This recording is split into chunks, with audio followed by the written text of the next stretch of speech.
but it's our go-to girl. Go-to girl. And here we are.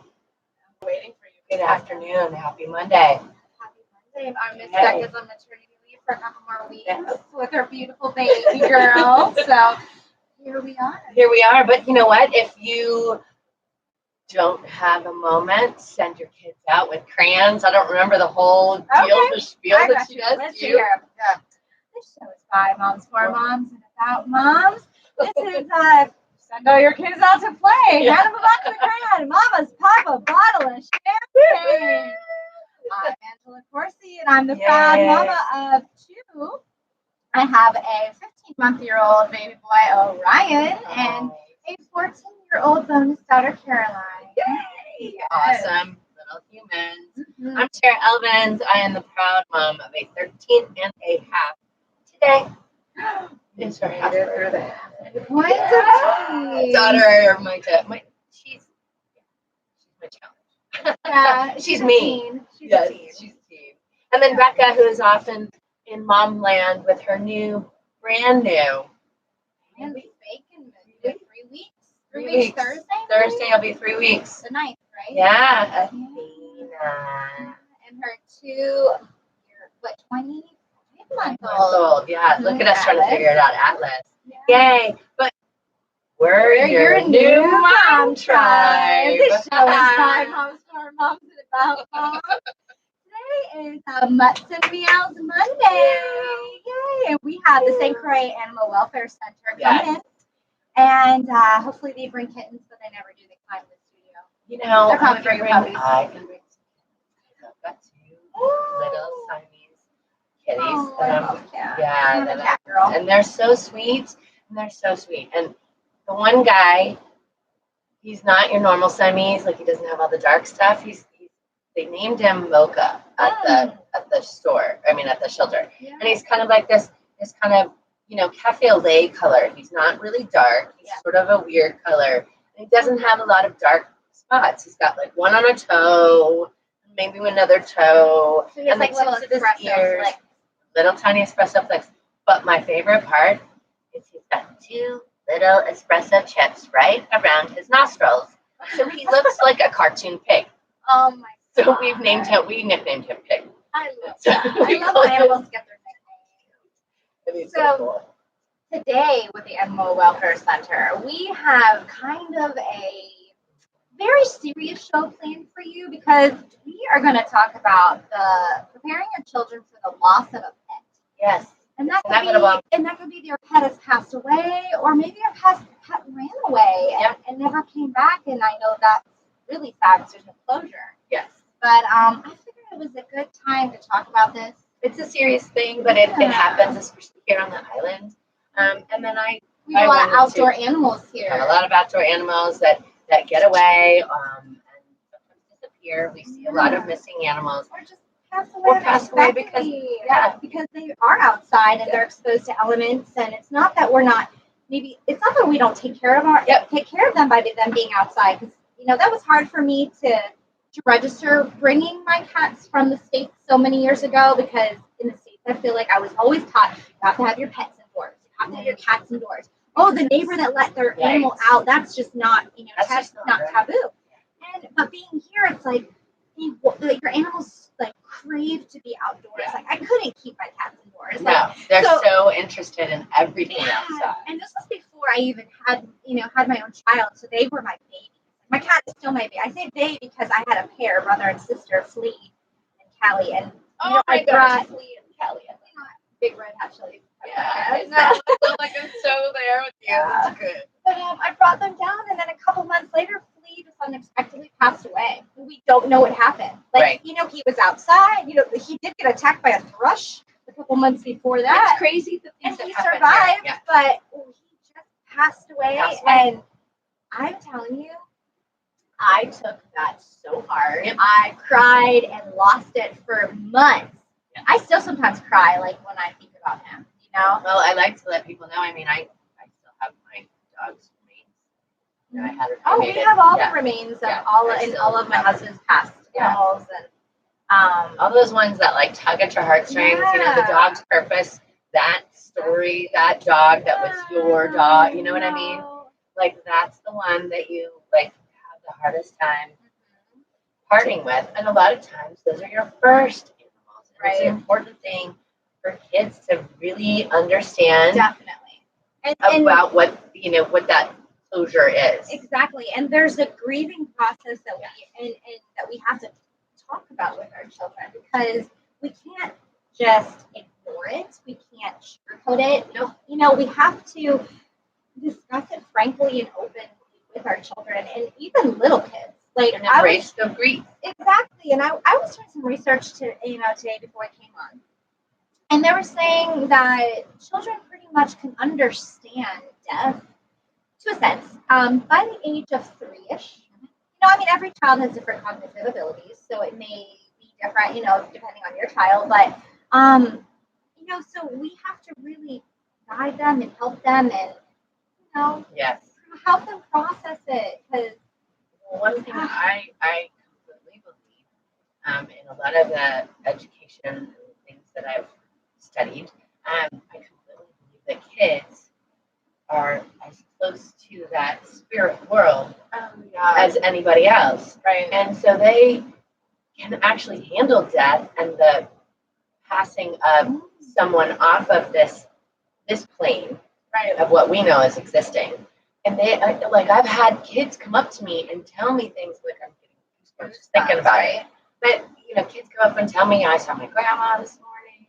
She told me that test that I was worried about, that she told me to be okay. Little things like that, and they're really connected to that. They are, because they're closest. That veil is very, very sheer still for them. They haven't, lived their life to get so far away from what they used and to they be. haven't allowed, I feel like, not the nonsense, but like all of the extra stuff, the distractions of life to get to change their little minds. Yeah. They're still so pure. They are so naive. pure. And that's part of what I tell people, why I teach little kids, because I'm so addicted to watching the light bulb. Like watching them have that moment where they go, oh, wow, like they've never done that before. And it's I love that. It's so cool. What a great time of life it is. And I love seeing, even Ryan, it's just super little, with our pool cover, remember with the chlorine or right, that little the cat. Right. So this one time, he always likes to open it and discover things. And this one time he saw a dead beetle, and he would pick it up and go, oh, and he'd get super excited, and then he put the lid on, and then he'd forget about it, and then he'd open it up, and he would see it again. He was like, oh, he was so excited, and he got so excited that we did this over and over and over and over again. That he ended up kind of crushing it a little bit, and then it sank to the bottom. And it wasn't the same. And it wasn't the same. He was he was kind of sad, but not for that. But I like that too, because that's even a lesson in what happened. Exactly, and that's what some of the authors had said this afternoon when I was reading, and they said that the beautiful thing about talking to your child about death of an animal, or I guess technically of any kind of family member, friend, whatnot, is that death is all around us. It's in nature, and those moments are teachable moments. Yep. So even with Orion being so little, he's not going to really understand. But if he was older, like 3-ish or whatever, you could start that conversation going. You could ask questions. Yes. That's another thing they were saying, is to really ask questions to your kids. Yeah. Get them thinking about it. Get them thinking different. Get them answering, the Inquisition, because they probably haven't answered it yet, because you're asking the question. Right. Now they have to answer it. Exactly. I don't know what does happen. I remember, so there's two different things that kind of worked with us as my daughter was growing up. Being here on the island, we have a lot of animals that end up on the road. Oh, I know. Oh my gosh. So, and it kills me, right? It kills me when we see them all the time. And I have a Jeep, and my daughter was brought up in the Jeep. And I have all the windows off in the back, as long as it's not raining. And then she would be in her seat, right? So she's up high and she can see out. It's got to be an amazing thing to be a little kid and riding in the back of the Jeep. Oh my God, you had a car seat in the Jeep? Yep. Oh my God, I'm having palpitations. Okay. Oh yeah. Yeah. And luckily I never had any issue. We never. But one of the cool things that happened along the way was we would see this black dog, that had been run over in front of in front of Goldenrock, and it was really sad. And we talked about how sad she was, and how sad it was that that dog had lost his life, but how stupid he was for going in the road, because she's like, you can't win against a car. She would say that this young. She was little enough, and she's like, you can't win with a car. She had already kind of figured that part out. So we were like, so she'll know not to run in traffic because she can't win. And we would talk about, we don't want to be a flat Malia, like that flat dog. Remember that flat? Yeah. So that's a good teachable moment as well. And it ended up like we would talk about it every time. We'd have to stop, take my hand, look both ways. I want to be a flat Malia. And then she would say to me, like it started, I told her, but then she would say to me, I want to be a flat. I don't want to be a flat Malia. So some of those moments, and still understanding that it was permanent. It's done, and it's that is one thing that the literature was talking about today. Is you need to let them know that it is permanent, and that your animals are not sleeping, or they went to sleep, because that was one of the things too that they were saying is do not tell your child, never use the word going to sleep, because then your child might have a fear of bedtime. Because they don't want to go to sleep because they're afraid of what might happen to them, since it happened to like Fluffy or whatever. And you can imagine the night terrors, because we all know how, especially while you're growing, you have those dreams of you're falling, or something has happened in your dream that you feel like you've died or something, and that would be a big reason you would not want to go back to sleep. Right? I would be like, so. Exactly. I mean, that's one of the things that they were saying, and like my dad brought this conversation up with me. I didn't really think about it because I had lost Lee so many years ago. I think in 2015. Forget, yeah. And my college cat had been put down a couple weeks back, and that was super sad. And he was saying, have you guys discussed this on the show? Because I think you should, because it's a super important topic that maybe a lot of people don't like to discuss. Uncomfortable topic. It is uncomfortable. I was actually crying, like making the promo post today that we posted on Facebook, because I don't know, just it brings up a lot of feelings. It does. I know a friend from college had to put down her baby dog. They don't have children. This was their child. Their dog had to be put down today of all days. Oh. And I was like, wow. So I'm like crying with the Rainbow Bridge pictures. Right. Yeah, it was a beautiful picture, by the way. Yeah, it was pretty, right? I stole that off the internet. So kudos whoever drew that. Yeah, it didn't have an artist name on it. It is a really nice way to kind of explain things to kids. We're kind of trumping Asha and stuff when she comes in, but it is one of those nice ways to explain, whenever you see the rainbow, that your dog or your cat or your animal, whatever, it could be a hamster, they're on that rainbow bridge and moving forward. I really liked, so the preschool that my daughter went to is a Waldorf. That's what you were saying. I used to have one here. Yep. And that's where she went. And one of the things that they did at the end of your preschool time, you were graduating, said kindergarten, you walked over the Rainbow Bridge, and we decorated it. Yeah, I thought of that too. Yeah. We decorated it with all these flowers and all these, pretty ribbons and stuff. And the kids were all excited. But I did ask about that. So then how do you differentiate if you talked about it? Yep. Oh, because maybe they don't want to cross that Rainbow Bridge. Exactly. It's kind of scary. I guess you could kind of think about it. It is that the Rainbow Bridge then isn't such a scary thing. It's just a transition. It's a transition from one state to the next, which is actually a better way to really kind of try to explain death, even though it's a bit of a concept for kids to get. And that's what they're saying. They're like, depending on the age of your child, you need to make sure that you don't over-explain. Yeah. Don't over-explain biological processes. Just kind of keep it simple. The more simple, the the better in their understanding. Yeah. I remember who was the first of my animal. Yeah, I was pretty young, and we put down one of the animals that I had when I was little because he went with my friends. Oh, that's. And I felt very guilty. That's one of the things they talk about. Because it was my friend, and right. I brought her over, and my dog did not like kids. Like he only liked me, you, and that was it, and nobody else. And so I remember feeling really guilty, and I don't remember exactly how my parents explained it to me, but it was all about the energy, and then talking about, her energy was just too much to be here around other kids, and so she had to go to another place to use her energy in a better way. Oh, of the dog.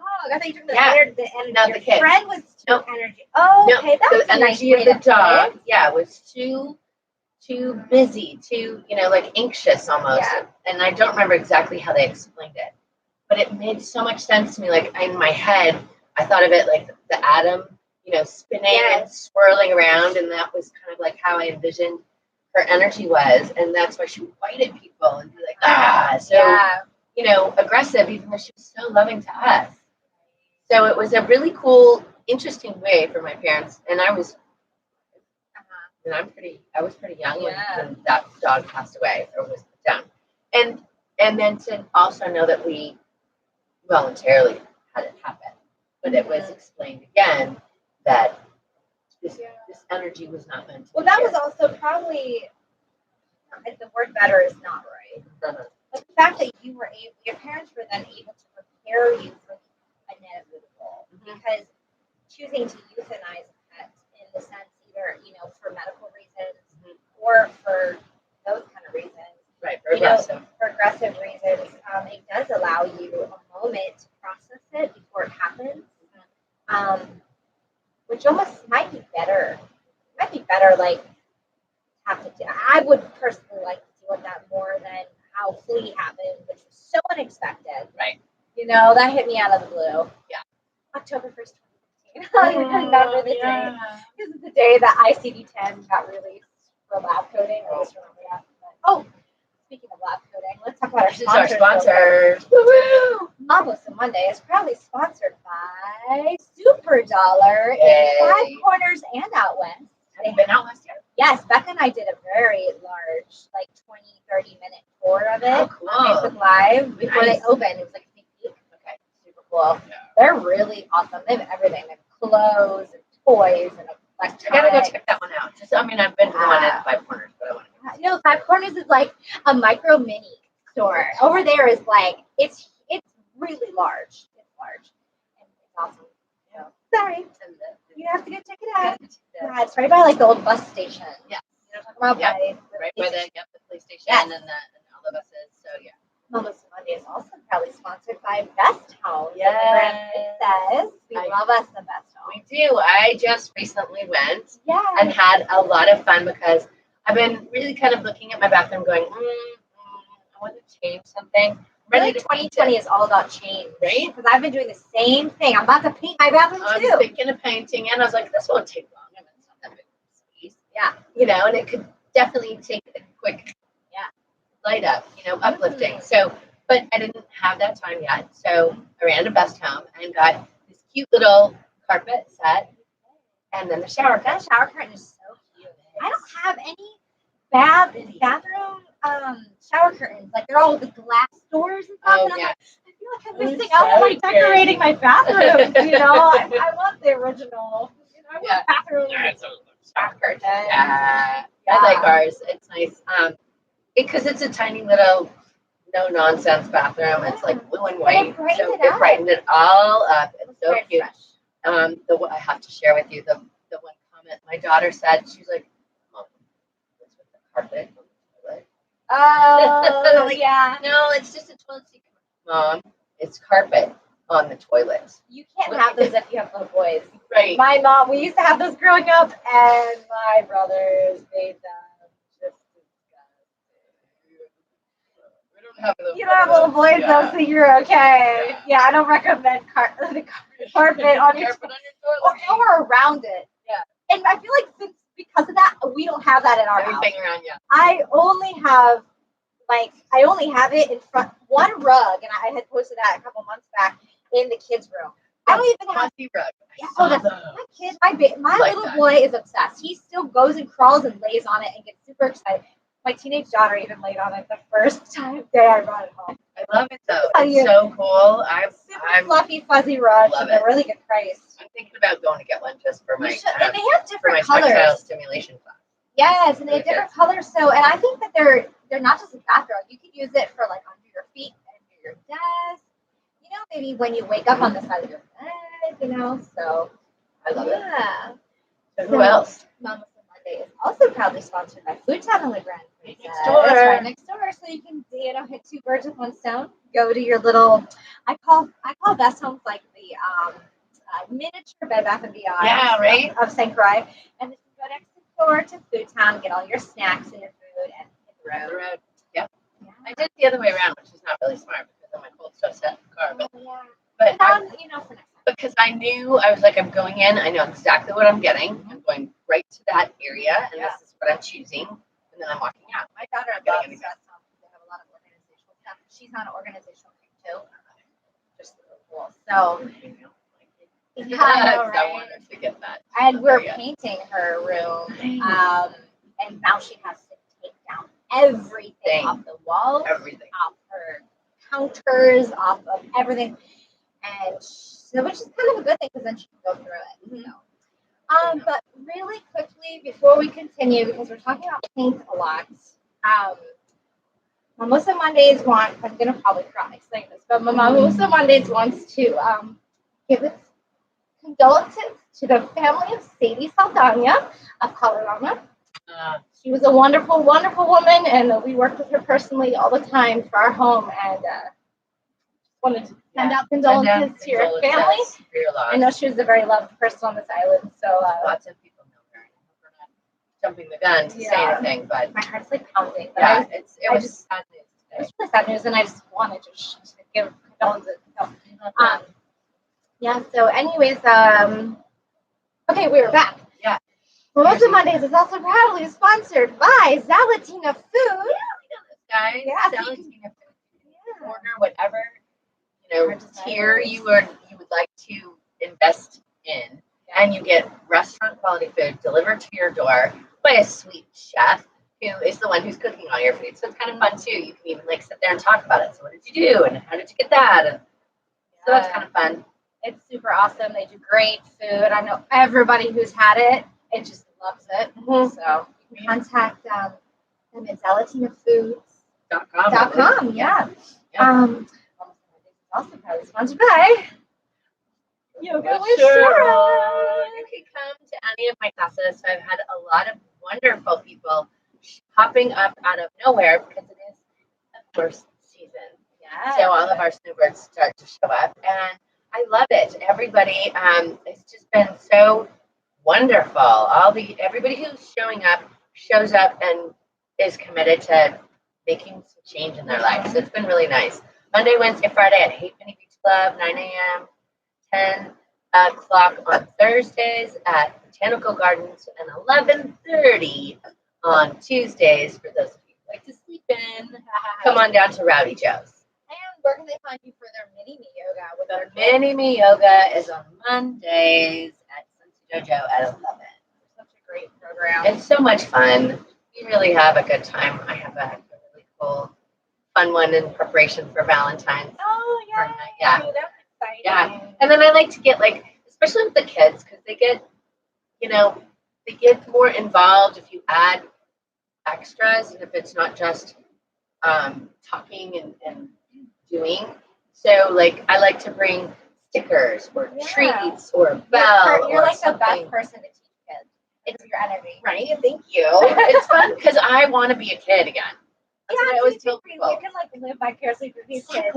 Like what you want to do. Yeah. How you would have wanted a yoga. If I was a kid, this is what I would want. Right here. Right? Yeah. But it is a lot of fun. I enjoy my. That's super exciting. proudly sponsored by Clinical Laboratories Incorporated. Yay! In case you're pregnant and you want a little sneak peek, go on over to Clinical Lab. You can come to Clinical Laboratories at 8 weeks pregnant, 8 or 9 weeks pregnant, and find out the gender of your baby, which is a little tiny fingerprint, and you'll find out the gender of your baby in like 1 or 2 days. We're the only clinical laboratory in the Caribbean that offers a service, so it's kind of cool. And also wanted to say we just started Saturday. Technically, we upgraded our system. So upgrade. Moving up in the world. Yes, we love upgrading for St. Croix because we're trying just to bring the best that we can to the island for our peoples, and just super exciting. So we upgraded the system, and so even better lab experience. I love that. Yes, we're also proudly sponsored by Leatherback Brewery and the Shives Eco Adventure Tours. Awesome. So I have a friend coming. This friend I've been friends with for since I was 18. So we're not going to say since I was 18. She's your sandbox friend. She's my sandbox friend. She's the girl that we were next door to each other in the dorms in college, but then ended up being roommates out of the dorms once we left the dorms. So for like 3 or 4 years. Those are such fun times. Yeah, traveled around. Like, she was my girl. We went backpacking instead of into Europe, like most people do. We're in California. We went to Australia. And we backpacked for 6 weeks through Australia. And that's so hippy dippy of you. I love it. We had the best time. And so she's like she's the girl, you know. We've traveled so much and done so many things, been through all kinds of boyfriends and stuff together, you know, marriages and stuff. It's nice to now like be on that other side. And I saw her this summer when my mom and daughter and I went up to Alaska. Is that where she's at? She's in Seattle. Oh, okay. So she came and spent the day with us while we were in so you got to see her. And you got to see Taylor Kelly. Yes, and Taylor Kelly, one of my favorite girls. It was a really fun time to like come back into touch with this girl that you've known since you were little, and yet nothing had changed. Everything was exactly the same. She's still like, you know, my Nini. And so I'm super excited she's about to come. So the roundabout of what this is about. I'm super excited. So we started making this list of all these amazing things to do here on St. Croix.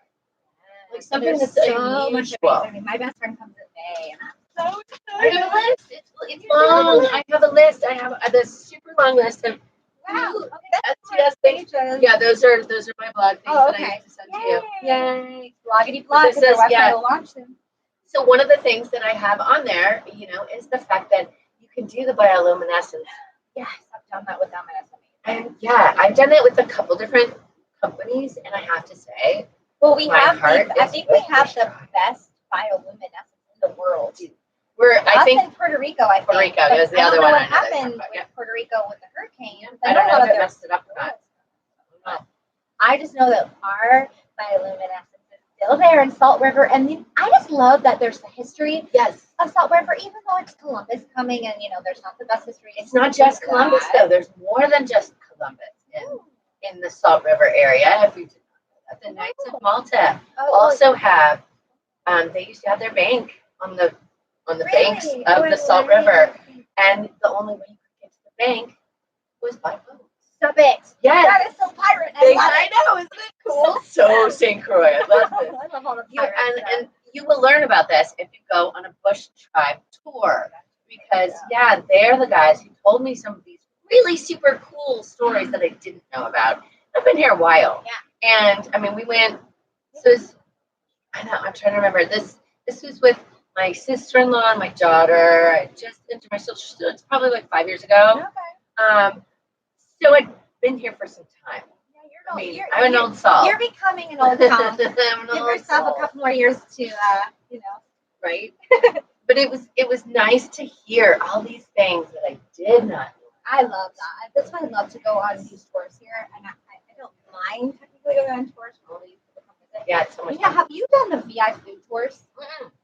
And I've seen them come through. My God, she is amazing.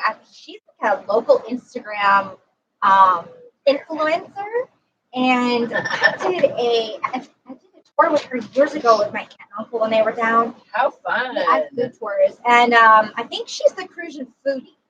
Yes. I can't I remember think her she first name, is. I can't remember her first name either, but I she's think she amazing. is. And you could just, you could stop by all these different little restaurants downtown, and on your way, she's giving you history of downtown. Yeah. And you're eating amazing food. And learning about all the local stuff. A lot of the times you don't really realize. You go to these restaurants and you go, oh, okay, cool, neat restaurant. You don't realize the history of the building and all like things. What's inside this? Look at the beautiful, what do you call it? The archways. The oven and altar. Yeah. God, that thing is gorgeous Danish brick.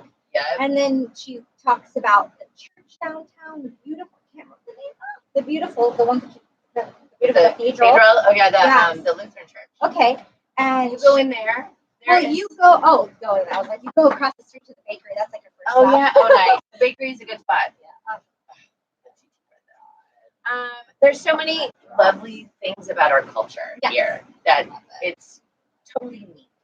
And the moko jumbies, the fire dancers, the fact that you can go, the arid east where it's very deserty with cactus all the way out to Sandy Point, which is like a different kind of desert on the water, and then you have the rainforest, and then the tide pools and the hills, and it's an amazing. I love it here. And that's what I love about raising children here is because they get to experience so much in such a small little place, and they're not influenced by all the stuff. Mm-hmm. Technology isn't as important here. Right, and now there are labels and brands, and oh my God, I remember that from the States, even as a young kid, third grade, knowing that I needed to have this brand, or my friends aren't going to accept me. They don't have them here. I love, love, love that public schools and a lot of the private schools have uniforms. Give me uniforms all day long. Like my daughter, we were considering her going to a private high school that didn't have uniforms, and we were like, no, I don't think so. I think we're going to keep this school because they have uniforms, and I just like that. Your personal expression is so small. You have your socks, or your shoes, or your hair. Yeah, but you can focus more on your schooling than impressing your friends with what you're wearing. Yep, because it doesn't matter. God, that's so important. And it's so funny. I love that. It's so funny that's one of the things too that, especially I've been here for a minute or two, and I've run into a lot of the old salts that have come back. So we have this really cool thing that happens here, and people seem to get recycled, and they come back. Well, my husband always says St. Croix spits out who she doesn't want. Yes, and sometimes though people who do belong here and love it here move away for other reasons. Sometimes you have to move away for education or family purposes, and then St. Croix brings you back because they need you. And so that was something that over the weekend I saw quite a few different people who are back on island, and I love you all. But that was something that they definitely all noticed was there's no constraints over who you voted for or where you went to school or what you're driving or what you're wearing or where you were. Sometimes wear nicer things. Yeah. Because I don't want it to be, the labels maybe you had that you had where you were living in your old city, which was necessary. I don't know about anyone else, but Tampa is very, very materialistic. Yeah, same with, I came from San Diego. I'm sure. And I know Miami's even more so than Tampa. And so sometimes I don't even like to bring out anything that I had there.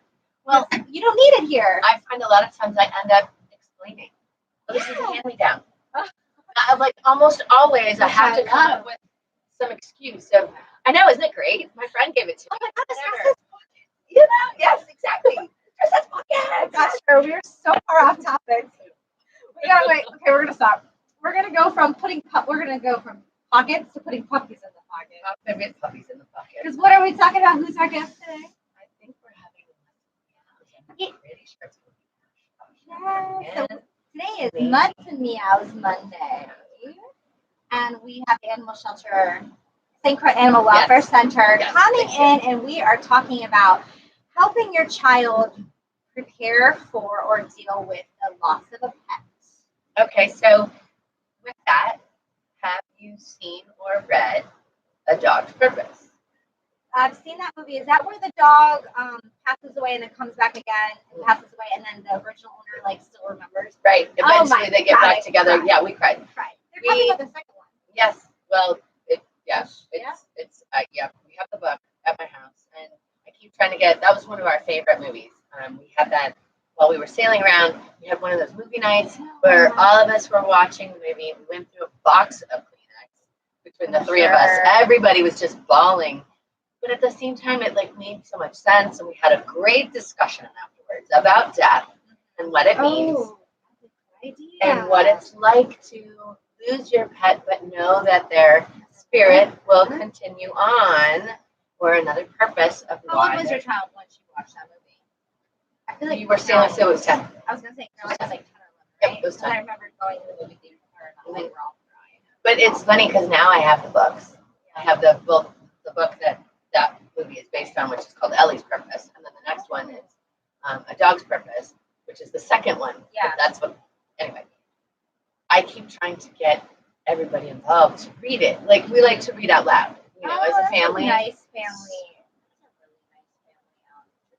It's really fun. We started it on the boat. We don't do it as much anymore because we're back at the house. Right. You're not stuck in a little tiny 37-foot long piece of fiberglass. Yeah, where you're not going to kill each other. No, my husband was like, Well, we had ways to get away from each other, but we're getting off subject. We watched that movie, and it was such a cool thing that when we got the book, we started to read it out loud. That's so nice. And it was really fun because we take turns on who's reading, so everybody gets a chance. That is so old school. Like that reminds me of people sitting in their parlors by candlelight, reading out loud. Yeah, because that's basically what we were. We're in the cockpit with some kind of little tiny solar light that we have shining, and we're sitting there reading out loud. Yeah, and I've read a lot because I teach the kids and stuff, so everybody be like, "No, Mom, you read," because I like the way you read. So it is fun too because you end up learning so much about how to read out loud, how to use the intonations of your voice, like if you were to be a radio star or or voiceover star or something like that. So that was kind of a fun thing too. But it really brought a lot of sensitivity to the subject matter. The fact that we were talking about an animal dying, and she really, I think, got it between the book and the movie. Like it just clicked. Exactly, and the death of a pet is sometimes often the first death a child will experience because they're so close to these animals. I just see the relationship that Orion is now building with the dogs. He has a very different relationship with our dogs than he does our cat. The cat, he likes to lay on and squeeze and pull her tail and they chase each other around. The dogs, he's a lot more gentle with the dogs, and he goes up to them, and his new thing is he's taking food and he's feeding them one morsel at a time, and it's super cute. But I'm just thinking, we have 3 dogs, and they're not puppies. Like they are all from the Croix Animal Welfare Center. The one dog was pretty old when we got him, and he's having heart problems. And I just think every day, oh my gosh, Oscar, is this gonna be your last? And but he's so yummy, and he's like a sausage. And I just see this, and it breaks my heart to see to have to, as a parent, go through this with my child, because they look to us for guidance to process the emotions of grief. And we have to get it together. And I'm a very emotional person. I am too. I love to let my daughter see that I cry. And that they say in the literature I was reading today is an important point to make, is that you should allow your child to see your emotions, to see you cry, to know that it's okay.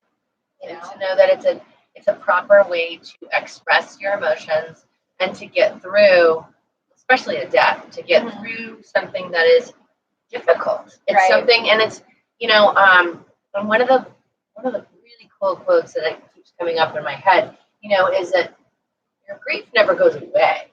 It never, it's never gonna disappear. It just changes. It morphs into something else where it actually becomes something that's dear to you almost. And it's a hard thing to describe, especially to a child. But it's really important for them to know, this person or this animal will be with you forever. you'll have that sadness of their death, but you can turn that sadness into something happy. Right. And there's actually 4 stages of grief. Nice. Here we go. The first is sadness. Second is anger. Nice. Third, fear. And fourth is actually happiness. Because I feel like once you get to the happiness, that's almost like an acceptance. Yes, very much. You know? Yay! Speaking of happiness, Is this the Yay! escape artist? No, it is not Sunny the escape artist. I almost brought Sunny, and then I thought, maybe not. Nice. So let's Maybe very not. similar. Yes, absolutely. This is Piper.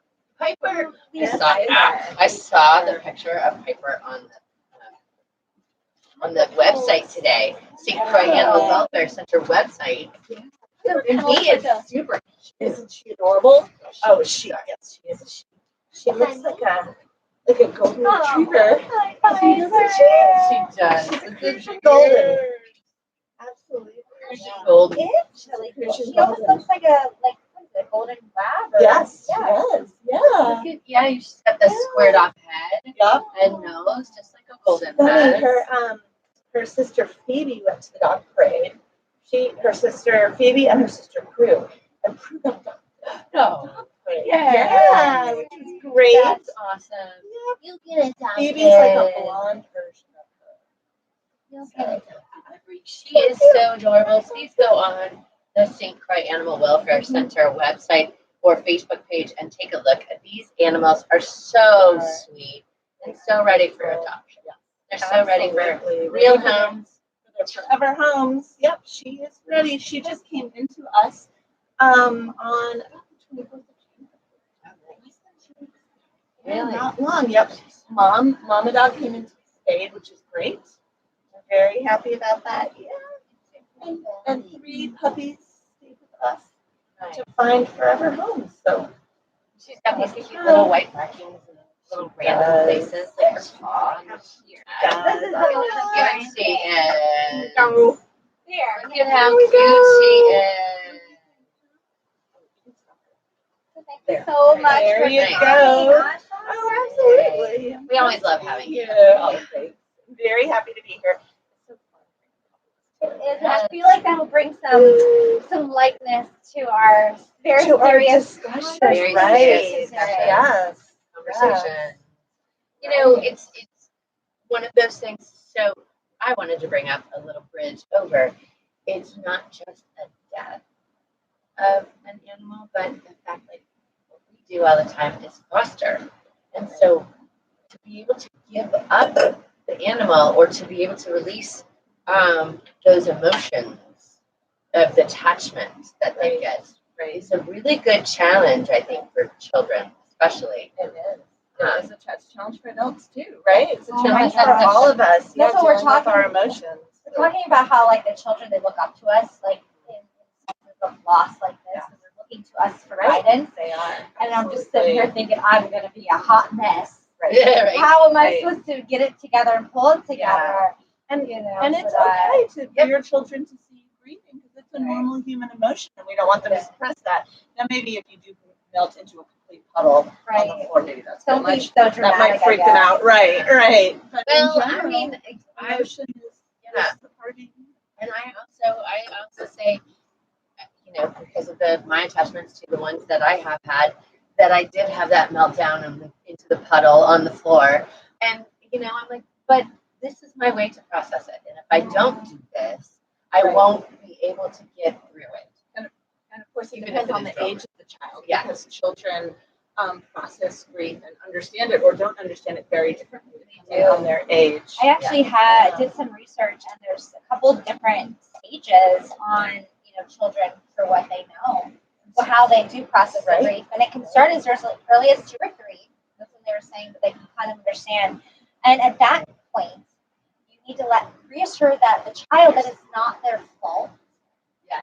Because a lot of them may think, oh, I was mad at the dog or mad at my cat, and that's what ended up killing them. So you need to walk them through that, reassure them that it's a natural process or whatnot. Absolutely. And children really young can also engage in magical thinking. As you know, as parents, right, that they may not understand that death is a final I mean, it's not that different from grief, processing grief of a you want some water, sweetheart, of a human family member. But the death of a pet is often a child's first encounter with death. Exactly. And it's usually a really good stepping stone, that milestone of learning how to accept death. And that it is part of life, you know, and the fact that everything is a cycle. We were talking earlier about different things to notice. I love to use the idea of a tree. Oh, You know, you watch the seasons of a tree. The giving And it's, tree. yeah, right? And it's so beautiful and it's flowering and, Yeah. it's got all these, you know, these little fresh buds, like a puppy. And then all of a sudden, you know, it grows up and it's a proper green tree, you know, and then it starts to age and get old and red and yellow or whatever, brown. And then there's the death stage where it's actually completely dormant, not growing it up. And that's a great point to talk to your child about the stages of life that your pet is going through, and not ignore it as they get older, and that'll prepare them. Talk about we're you know, our baby Piper someday is struggling with maybe some hips that don't work as well. She was sleeping more, and she might have some issues that are related to aging. And if you talk about that along the way, it's easier to talk about death at the end. And noticing those changes, you know, because I know my daughter has started to notice little changes with one of our shelter animals that we have, Miss Polly, who has started to degenerate a little bit. She'll notice this or she'll notice that. And I love the fact that she'll come up and tell me her observations. And I like that, you know, she's starting to come up with her own. And that, I think, is also a process. Yes, absolutely. And they're saying like when your child is between 4 and 6, they get a little bit more understanding of what death is. But then they also might feel the physical emotion, the physical things of death, which they can have maybe bowel problems or bladder problems, changes in eating, playing, sleeping. And same thing, but you can make sure you give them extra reassurance that it wasn't their fault. But you can help them like maybe drawing pictures or writing stories because they're young, they're old enough to be able to do such. Like, they're still young enough that maybe drawing a picture of a puppy, or their doggy in heaven will make them feel better, Absolutely. Right. Yeah, let them bury it with express. the dog. Right. They may have trouble expressing it verbally, Right. like so many of us adults do. We express things verbally, but that's a skill that you learn. Yeah. Whereas children can express themselves through play, through doing physical things. And you may see that, it's interesting when you thought of that. I thought of like animals, like cats are very sensitive to stress, right? And they'll show it by getting sick. And children can show stress similarly. Yeah. Human children can, can do the same thing. They may change their behaviors, act out. Tell you they have a stomach ache. Yes. Explaining that, Right. what it really is. They don't really have the words or capacity yet. Right. Yeah, to say your heart hurts, exactly. And allowing children to express themselves and encouraging them to do that and talk about their feelings and also answering questions. Yes. Is important. A lot making the family environment be one where you feel comfortable asking questions. And About even what's if going their on. questions are morbid, to understand that they may have morbid questions, but it's because they're learning and that's how they're processing it. Right. And to that's answer still them not. frankly and seriously and not brush it off because it sounds crazy. I was just going to say, it's still that societal impression that it's morbid. It's curiosity. Yeah. It's great to be curious. Learn when you're curious. Caroline, at maybe 8 years old, and this takes us into the next stage, 7 to 9, which was like between 7, 8, 9. We went crabbing at the lagoon or wherever we were, and we got all these crabs, and then we cooked them for dinner. And she was so intrigued by watching these crabs that she was playing with, go into the pots of boiling water. And she was just standing there like, oh my gosh. And I thought, I was like, whoa, this is kind of morbid. But it wasn't, because it is a part of life. And she was, and I had to call my cousin and go, what's going on? Why does she feel this way? She's like, because she is just, she's figuring it all out. Right. And that is so a very chicken normal that, stage. Interest in some of of the gory details Right. about Right. death and dying is just like an interest that you see in kids starting at that age or maybe a little older about like, you know, all the noises and the sounds and the things that happen in our body, right? And like, oh, they're like, ew, gross, but totally normal for kids. So totally normal to Yeah. be fascinated. When we went Absolutely, fishing, the same idea. Oh yeah. The killing of the mahi, because none of us could be violent and kill this poor thing. And so we had to find a way to end its life and then be mindful about, you know, not making it suffer. Right. And so I know this is strange, but a really, really good way is to pour rum in their gills. It's interesting. Like 30 seconds. Not even. Yeah. And I've seen some painless fish. We hope. Certainly better than the other alternatives that we were looking at, that's for sure. But it was really neat to watch my daughter be like, you know, and watch death actually happen. Because when you watch a mahi, especially, even from the water, he's beautiful, all these rainbow colors, and then he like almost turns gray. It's not gray, but compared to what you saw when he was alive, it's very different. And have her to be like, And then you can start the dialogue of asking her questions. Yeah. What are you thinking? How are you feeling? Like, yeah, what do you think happened here? Like, why do And you how- think it happened? right. You know? Yeah, how do you feel about that? Right. And that brings up an interesting topic, which is euthanasia, which is humane euthanasia, which is ending the suffering of an animal, which is the way that many pet owners choose to end their pet's life in order Right. to, when they're getting very close to the end and they're suffering. Right. And how do you go through that with children? Yes. Which you know, because there's often a question as to you want to be present to the adults. And and that's something not with real young children, but when they're getting a little older, more to the age maybe 9-ish, when they can really understand what's going on, is something that a parent could ask the child, like, do you want to be present? And veterinarians are trained in how to discuss it with all the family members. So, and you could always get your veterinarian's opinion about that too, about you know, because they're the experts. Yeah, But I've been through it a couple times. Yeah, so it could be something that can help children who are older who understand what's going on to say goodbye and Well, that's a process good it. closure. It is. It's a nice way to Yeah. have them understand what it's all about. Right, and understand what you're doing too, that you're ending the suffering of an animal, of your pet. And as That, long as you're just not saying that dog cat is Go to sleeping. sleep. Right, That's that's really very Just talked about important. that Yes, earlier. right, yes, which is really important. Back to the real young kids with the magical thinking. Yes, you don't want to use euphemisms. It's important to be accurate. You can be brief, but honest and accurate. Yes. And don't use just because you say put to sleep, and then next time you say, oh well, let's go to sleep. They might think, Exactly. what is that? You're putting me to sleep. What's Right. the difference? So yeah, accuracy is important. Exactly. So, and I also like to, again, bring it back to the fact that it's great to bring some closure and a way to be able to let go of that companion, that one, you know, maybe you used to tell all your dreams and thoughts to that animal, and you're worried about that animal now telling your dreams and thoughts to somebody else, but to understand that no, it's all still within that relationship between you and that animal.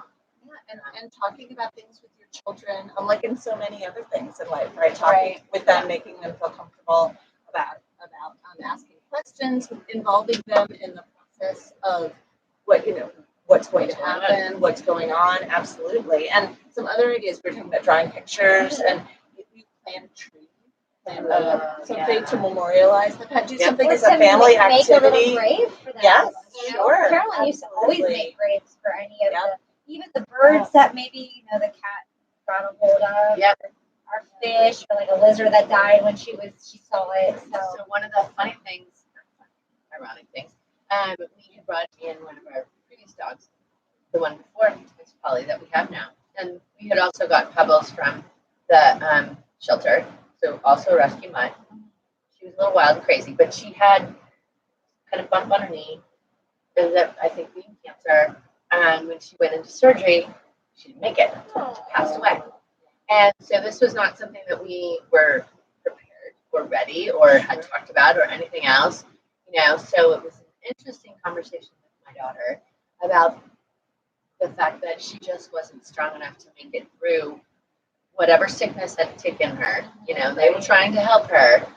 But what I loved about it was, even though we didn't get that closure with our dog Body, they made us a little plaque with her paw print. Right. Oh. Yes. Because we didn't get to. Many veterinarians can do that. And Yeah. so I was blown away. Like it's still part of our world. It still moves around in the house.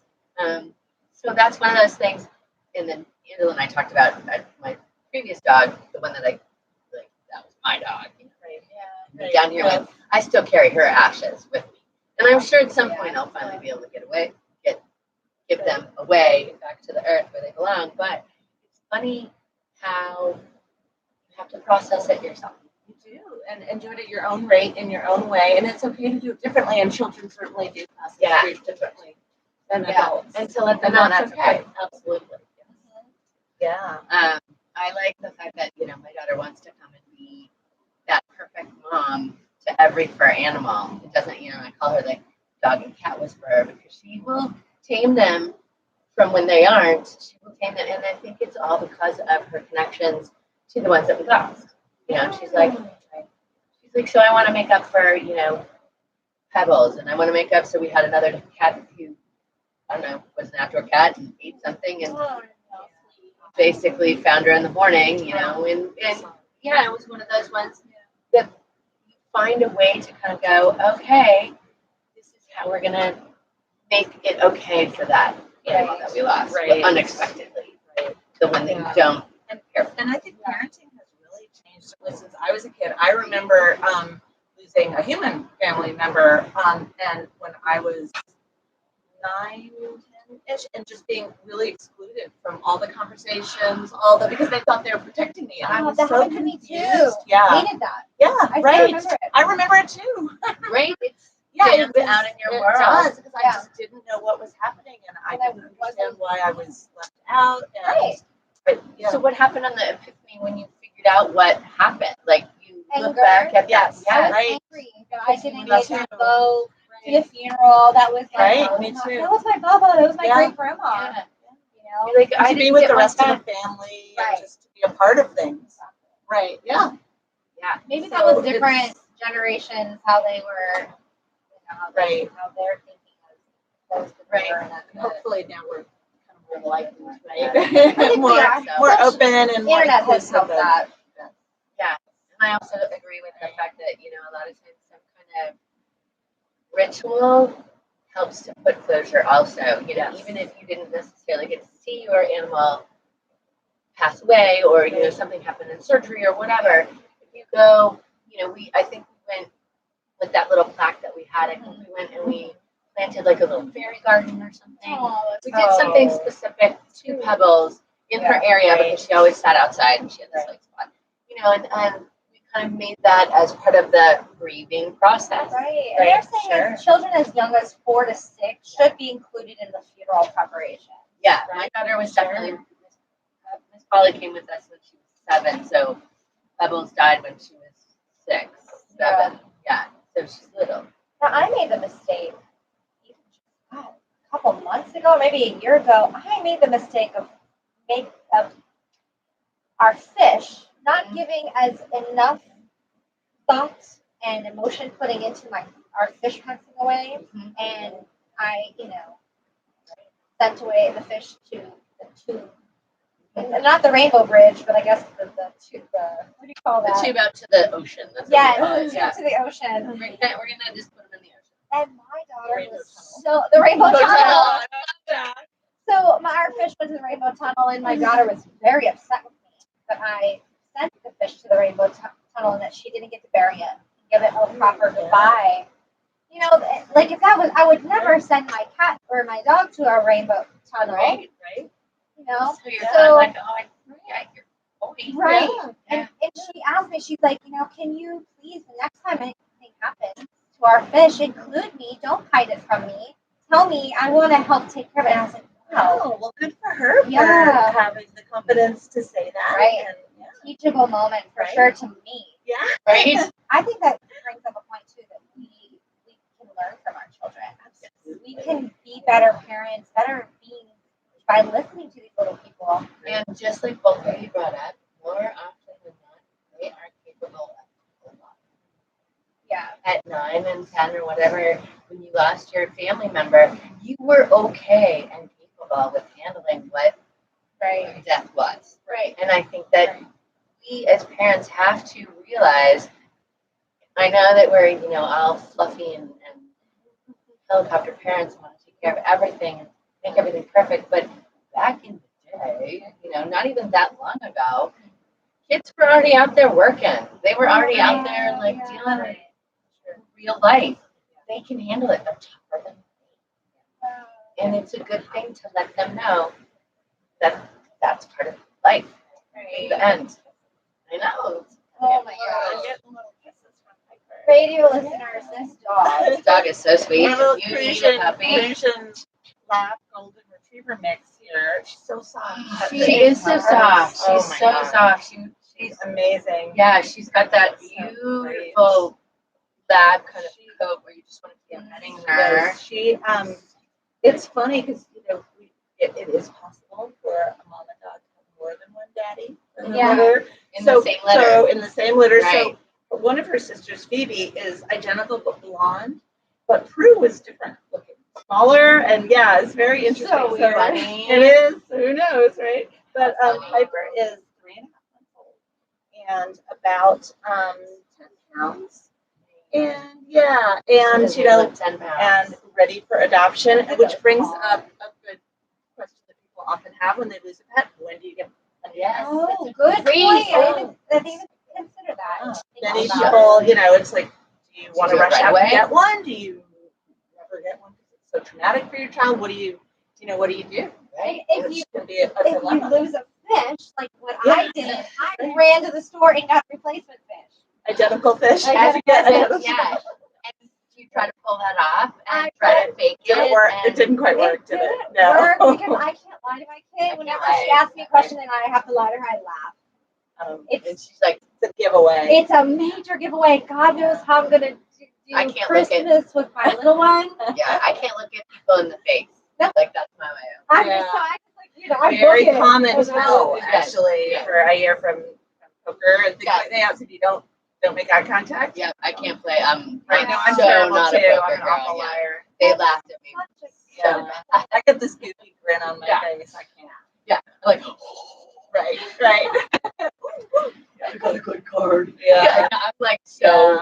So lying is out. Buying an identical substitute pet probably won't work. Nope. Totally bad. Yeah. You know, I learned And then this. two, you don't want them to think that pets are just replaceable, Right. that are They're not just commodities. disposable. They're not fungible. Boom. Right. Because and I cannot stand that a little bit about the culture here. We have had a few discussions on people like bringing one dog back saying, I don't want this dog, and then turning around and going, try to get a new one.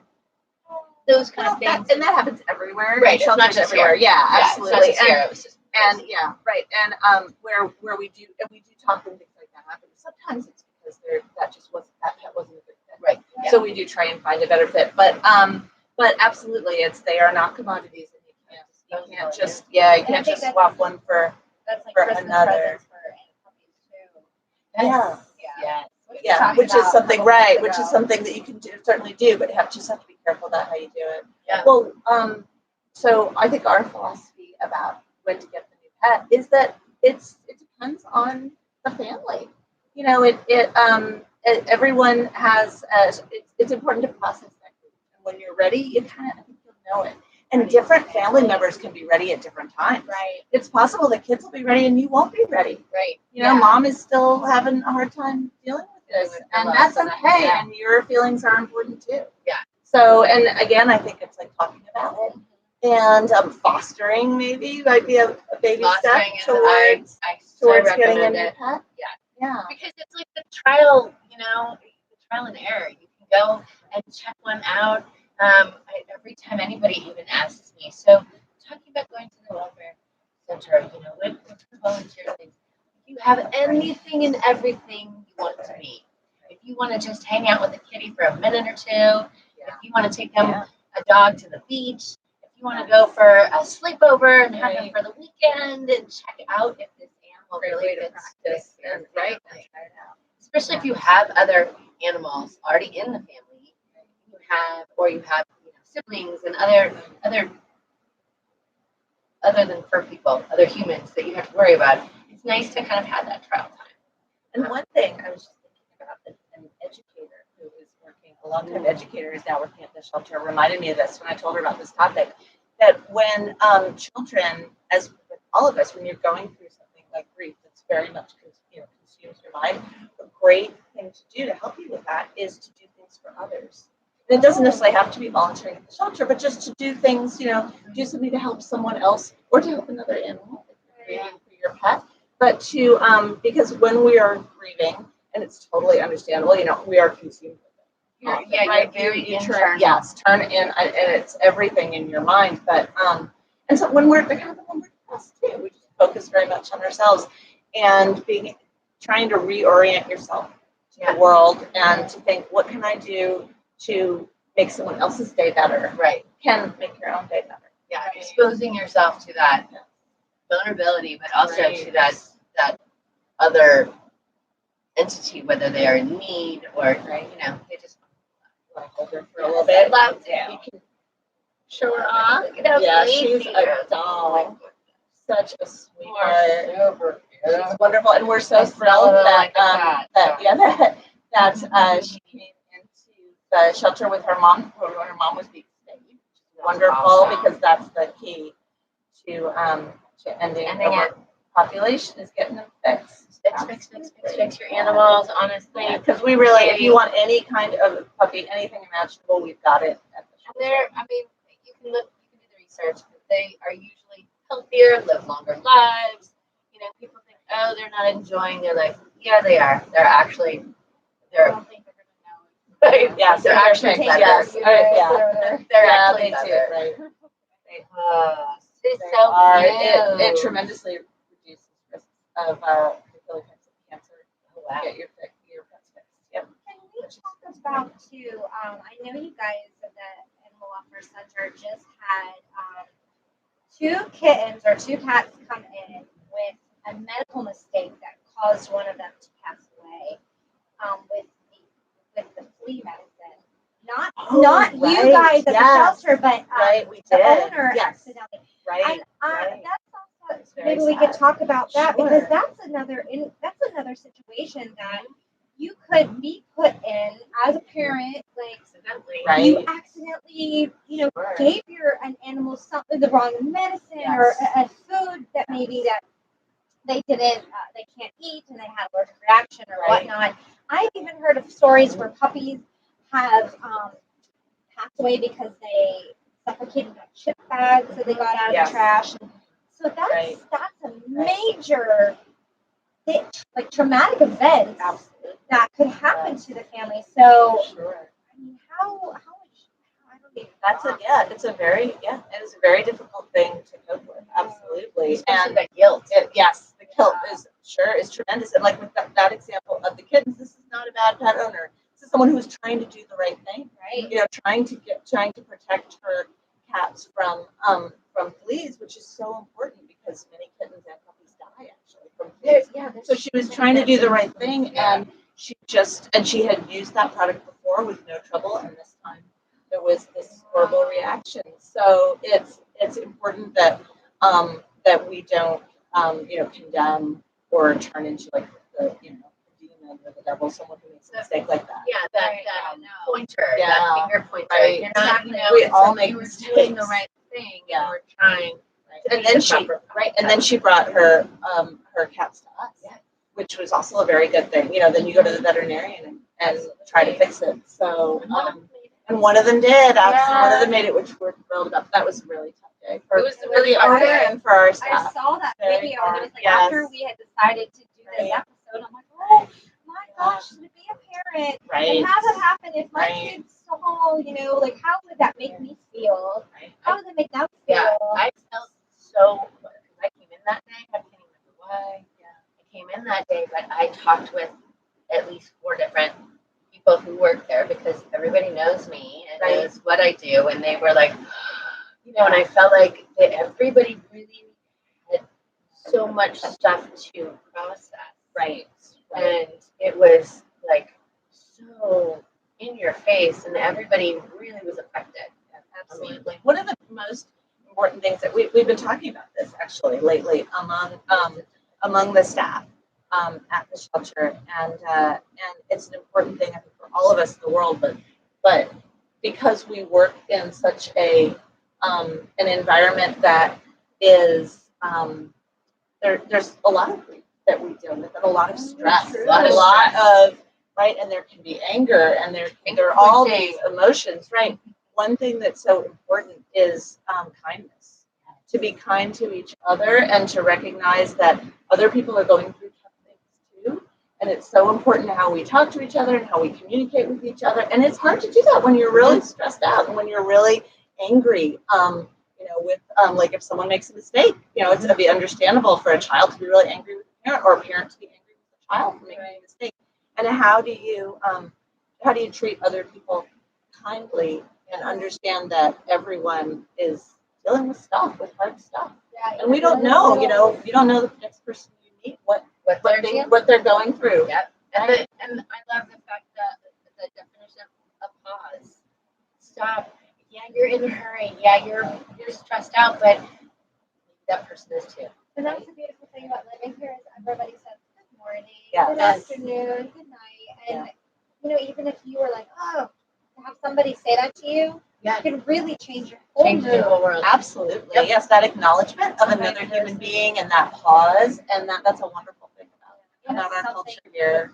I love it about this culture, and I love the fact that you're not only just taking the pause, but you're making sure that I hope you're having a good day, whether it's morning, noon, or night. I hope that I'm acknowledging that you are on your own path, you're on your own place, and it doesn't matter what's going on in my life. When somebody asks you, like you say, for example, I'll say it because I always say it to everyone, and say good afternoon, and somebody will be like, oh, how are you? Yeah. And it's not a how are you, like see you later. It's actually they're asking how you are. Yeah. And then it's something you want to engage, and it's so nice to have that, and to go, if we're visiting in the States, our family and friends, and people think you're crazy when you do it, or they're like, oh, that's really nice. It even comes back to I've had it happen more than a couple of times where I've said, how are you? And they're like, I just have to go back down. Or, I just lost my animal. I've certainly had that happen. I have been told that more than a couple of times. And I love the fact that everybody will stop, give you a hug. People will cry with you here. And cry with you here. And listen to your story. I was telling Angela I was about 10 minutes late this afternoon because on the way here I ran into all kinds of different people, and each of you stop and talk and acknowledge each other and give yourself sometimes you feel like put sunglasses and a hat on. Yeah, and like, right. Yeah. My dad used to call me the mayor. Right. You're the mayor. I was like, right. We're a small community that cares about each other, absolutely. So, care about her. One thing and at the shelter we do have many people who are coming in, people who we are helping are usually going through some kind of stress. Either their pet is sick, or they might have their pet asleep, or they're giving up pets, or maybe they found a stray and they're very upset about the condition it's in. Something like most of the people coming in are not necessarily happy people. Yeah. So and it can be a chaotic environment, and so the staff can also take on some of that stress. So it's important for us all to take a breath and be kind to each other. And it's a great just the idea of our humane education program for a while had the sort of overarching slogan that kindness is contagious, and it is. It is. You give it out, you will get it back. You definitely get it back tenfold. I also love something that you guys have at the shelter, the candle. That's when some animal is being put down in the other room. Oh, don't go too far there. The candle is on. So everybody knows to be a little mindful, not to be laughing and crazy. Right. You don't want to hear that in the other room. Right. We have we have a candle that we light out of respect for someone who is there putting their pet, not putting their pet, like euthanizing their animal, ending the life of their pet. And so we like that. And we have a sign that explains that. And it's part of, actually, it's interesting, that is part of our process as well, because of acknowledging that. And because we always, I think we all take on each other's emotions to some degree. So when we are with people who are grieving, we take on some of that as well. And like with that cat that we posted that little video of, who we cared for a number of hours, and ultimately didn't survive. The cat with the seizures and flea medication. That a couple of our staff were usually very, very tough. That hit them really hard. It hit everybody that day. I mean, you could see everybody was very, very affected. Even the people who were in the room, out in the seating area, who weren't involved, you could even feel that denseness. You can feel it in the air. And then Dr. Michelle Manilik, who's we're so thrilled we have two veterinarians. Yes, Dr. Michelle's fabulous. She took home the other kitten, her ICU and her bathroom overnight. And and as busy as we are, we really do try to go that extra step or extra many steps. It's out of the time. I love it because it's out of respect. It's out of respect for and honoring this life that is no longer going to be here on the planet, but also honoring that your connection to that life and and everybody else involved. And I love that. It is an important part of the end of life process. Death is a part of life. It's not something that we can ignore. Right. You have to just bring it up. Right. There's and it's okay to not deal with it perfectly too. Exactly. It's important to allow ourselves to make mistakes and to feel our way through the process of dealing with it and talking to each other about it, talking to our children and our friends, peers. Right. And there is a four-pronged approach. And we kind of all touched this, but I just wanted to really just bring it up again. A four-pronged approach to dealing with children with pet loss and grief. And the first is explore grief emotions prior to passing, if possible, to normalize feelings and model the appropriate response. Ask questions on your child's thoughts on them. Number four, Questions are great. Number three is look for teachable moments in nature. So seeing the little kitten, that was a teachable moment. Seeing a little dead bug or a little mongoose on the side of the road, those are all teachable moments that we can take and just stop for a moment, Another one is avoid overdoing explanations, but don't oversimplify. Right. You don't need to go into the biological process of how your animal passed away, but don't make it too simple. But then if they're inquiring and they're like, well, what do you mean? What happened? And if they're inquisitive and they're old enough to understand, it is nice sometimes to be able to give them some technological as they get older. But to keep it age appropriate. But you don't want to belabor it with but not too simple. Yes. There's a couple of websites that I found that you can check out, say, as a parent or a loved one or a grandmother, whomever, that you can check out for resources and maybe learn more about how to help your child. Or these aren't just for pets loss. Right. It's very similar. It's for, the loss of anyone, loss of a family member, friend, which not. But the first website is www.aplb.org, and that's the Association of Pet Loss and Bereavement. I guess these are all the pet loss ones, sorry. And then another one is www.pet- the long little hyphen line, loss.net, and that's pet loss supportive page. And you can actually hire counselors on one of them. Is it more of like a hired one? Another one, they have volunteers that you can talk to for free and maybe donate if you can. They have a lot of resources on there. There's a lot of groups maybe that you can be pointed to. Someone's taking a nap. It is amazing all the resources that you can find online. And also your veterinarian is great. A great one to speak to, and your primary care doctor as well. Primary pediatricians are well versed in issues, psychological issues, emotional issues about children, as well as more traditional health. I would definitely think about stopping and talking to my vet because they deal with it on a daily basis. Right.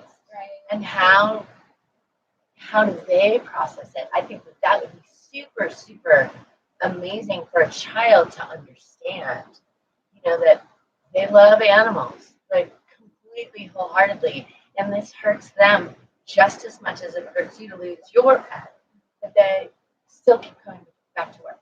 Right. They still keep going. They do that. And and especially in a shelter setting. Yeah. That is, that's an extraordinary phenomenon. For people who, we spend our careers, our days, very long days, often caring for these animals and doing everything we can to save them. And then when we can't, or when we have to make a decision to end their lives for reasons that, or even, reasons that are, we'll do it humanely, but we really wish we didn't have to, like simply having too many animals. Right? It's real hard on stuff, and grief is it's important. There's grief counseling that is done for shelter staff and volunteers, and it's just, similar principles apply, which is it's good to talk about it and to have a place to express it and to ask questions. It's important to acknowledge the feeling. I would think that if you worked for hospice, you would have all this training, right? Because there's certain amazing humans in this world that can do that kind of work. Yep. But you almost don't think of people in an animal shelter. Right. You guys are like, you're almost like a little hospice We angels too, but for the four-legged friends. Right. Yeah. And then there's that extra step for shelters that are forced to euthanize like ours, because as many lives as we're saving now, we cannot save them all. So you have to make the decision sometimes to euthanize healthy animals. Yeah. And that's very hard, and that's an extra step, and that's why you do see burnout and you see difficulty that shelter staff have.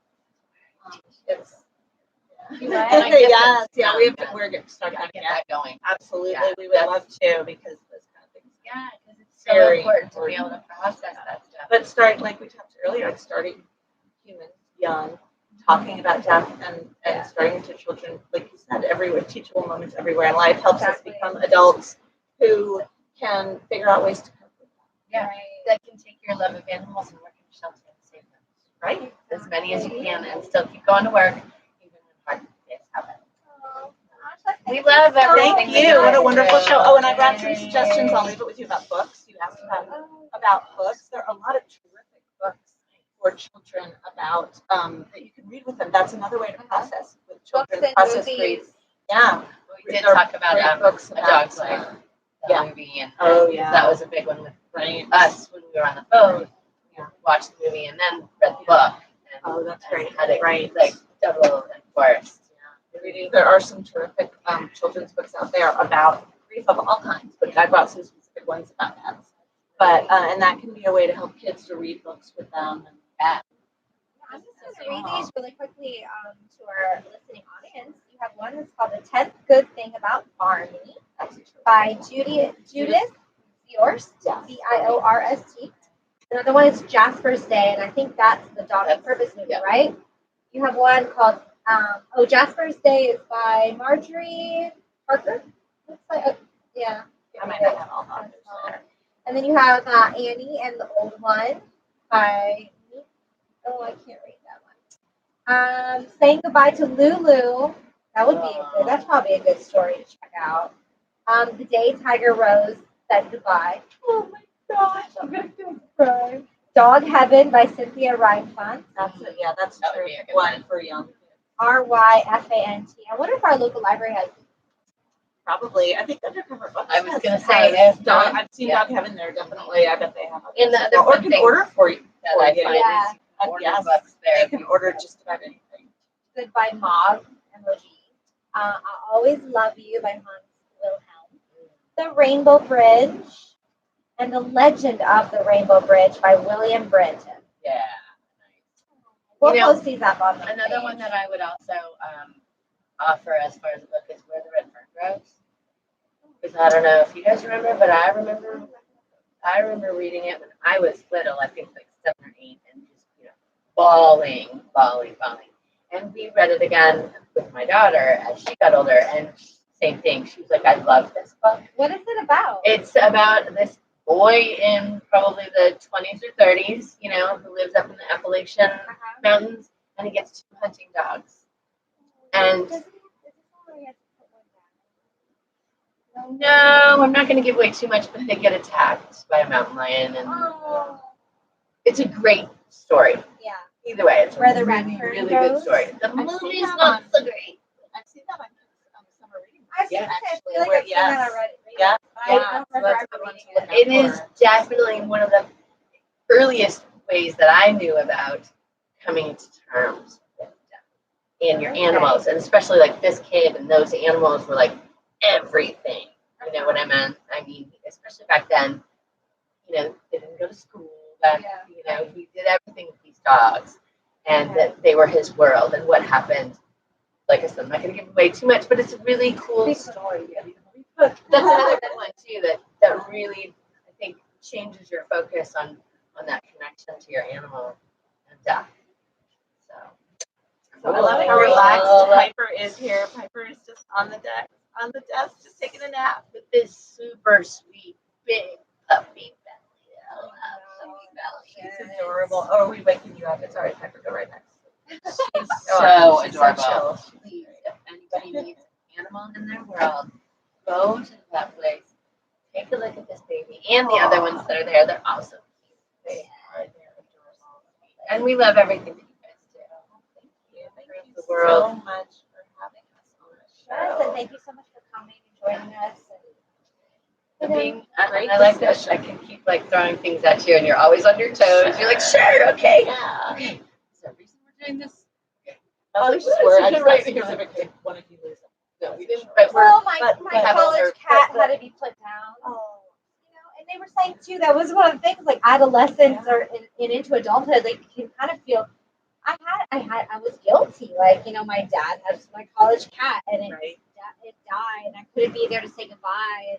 That is actually another stage of grief as you get older, is having to deal with that kind of pet loss. Absolutely. You know, as you're older, and you know, you have these animals that you had when you're itsy bitsy, and then Right. you know, knowing. I had a cat that was passed away at 25. Wow. She was a shelter cat. No teeth, half a tail, Yeah, horrible right. teeth. And Oh, they couldn't see Right. very well. she had seizures, and she fell off the balcony. Oh. But then, you know, once they put her to sleep after that, they But opened they her got up the and did an needles. autopsy, and she had tumors everywhere. I mean, she was 25. Wow. Set up, She had a good life. she Oh did my it. gosh. You know, My sister Yeah. actually had an old cat who fell off the balcony, but survived it. She was like, and lived it a couple more years after that, but she was like 18 when she fell off the balcony. So I think maybe it's an old cat. Right, maybe They're so. supposed to They land. can't- Yeah, they can't land on their Yeah, feet but I'm anymore. not sure they can They lose anymore. their We get that They equilibrium do. going. Yeah. Yeah, Um, but that, you know, just in losing my college cat with my dad, he had brought up that, you know, I think he's talked about that on the radio show. I think you really should. I'm like, yeah, you know, we Good really one. should. You know, because we talk about a lot of fun things and everything. We And like lots of happy, fluffy things. yeah, so like last week we talked about tsunami preparedness, and this week we talked about, you know, preparing your child for We the promise death next of a week will be child. light. Will be light. Important topic. Yeah. Especially, you know, especially with children, because it's so hard to create these amazing humans that we want to create, and to have all these different facets. Yeah. Yay! Great. Thank You. So let's run through our sponsors, I suppose. So, MOMosa Monday is fully sponsored by Super Dollar and Five Corners, and now their giant awesome store out west. We're Yes. also sponsored by Best Homes in the Grand Princess. Go in there. It's like a really awesome little mini Bed Bath & Beyond. Food Town in the Grand Princess. Yoga with Cheryl. Salatina Foods. Woo. Yay! Yeah, Yay! I like them too. Clinical Laboratories Incorporated in Yay, Sunny we like them Isles. Yay! Yay for blood work. Leatherback Brewery. Bush Tribe Eco Adventure Stores. And also, can't forget Dr. Micah over Yes. at A Better Day Cafe. Because Dr. Micah is sponsoring the Mom Wins of the Week. Really? Yes, she is. If you share your Mom Win of the Week, you you are going to be entered to win a prize, which is a lovely gift certificate to a Better Day Cafe in Beeson Hill, where Dr. Mike and her wonderful mama will cook healthy foods, vegan, vegetarian, chicken, whatever you feel like. Yeah. Most So, amazing pâtés ever. With exactly. cassava flour. Oh So my God. everything is Thursday is gluten-free. pâté day. Oh my God, there's Yeah. Every Like time mark she that on my gets- calendar. Every time we have an event, she brings pâtés, and we probably eat half of them. Exactly. We all love them. Well, Sharon, do you have a mom win of the week? Really? Mom win of the week. So my mom win of the week would probably be my daughter being really not excited to. She has a promotion coming up in her karate, and not excited because she's not like to perform. She's not like to be in front of people, and yet she has put her head down and is going through the proper everything, all the steps that she needs to do. She's going to extra classes. She's going to do, and anytime you ask her, so you ready for it? I don't want to do this. I hate this. But yet she keeps going. And she keeps going. So that's my mom win of the week. I'm not beating my head against the wall, and she's actually doing it. So do you have any animal mom wins of the week? I have a human mom win of the week. My mom's listening. Yay! Yay! Which is exciting. So, yes, I haven't yet got her to foster a kitten, but I'm going to try that. You're funny. Well, now you That'd be can funny. have your mom watch this clip, this whole entire show, or at least Right. part of it, on Facebook. That's right, absolutely. So you can also find us on Instagram and now YouTube. And now YouTube. We have a Wow. Tell us with that one. Oh, Yeah. So it's nice because you can access this specific interview months later. Sometime maybe your mom's at home and she's missing you and she wants to hear your voice. You can find us on YouTube at MOMosa Mondays. Yes. And For it will all ask days. you, do you mean mimosa? And you'll say, no, I I mean MOMosa. This show is by moms, for moms, and about moms. So don't forget that. But yeah. So, okay, real quickly, my mom of the week was, I think it's just Orion has been feeding the dogs. Nice, with, little morsels of food. And I just think that's so cool. And he's starting to do that and not just go in and go pop, pop, pop, pop, pop to the water or the dog food. He knows dog. has to be gentle, exactly. And then my teenage mom win of the week is she's organizing. So we're doing her room with her right now, and she's super motivated. She did her bathroom. She's been going through all her stuff. She cleaned out her closet. We got stuff to donate and sell, and that's super exciting. So make sure to share your mom wins of the week. Yes. You share them on Instagram. We'll put a post up. We put them up weekly on Facebook. You can always email us your mom wins of the week if you don't have a Facebook or Instagram account. MOMosa Monday at gmail.com. Yeah, so you've been listening to WSTX AM970 MOMosa Mondays. If you ever get crazy, you can always call us. We'll put you on the air. Yeah, but Becca's not here to learn to do the Becca's not phone. here yet. That's not the phone. We don't know. We don't know how to use the phone. You should see us on the opening. We're both like, we did. Exactly. part. No, we want to congratulate again the Houston family for their addition of their little baby Athena. She's 3 weeks now, I think. So She's so adorable. yeah, she is. So for sure. And follow us on Facebook. Yeah. And until next time, you got this, mama. Woo! Bye. If you want to talk anything about the Animal Welfare Center while we're still on air, so that space. Yeah, if you have any events coming up. Okay. Well, So we can thank everyone who this past weekend who bought 50/50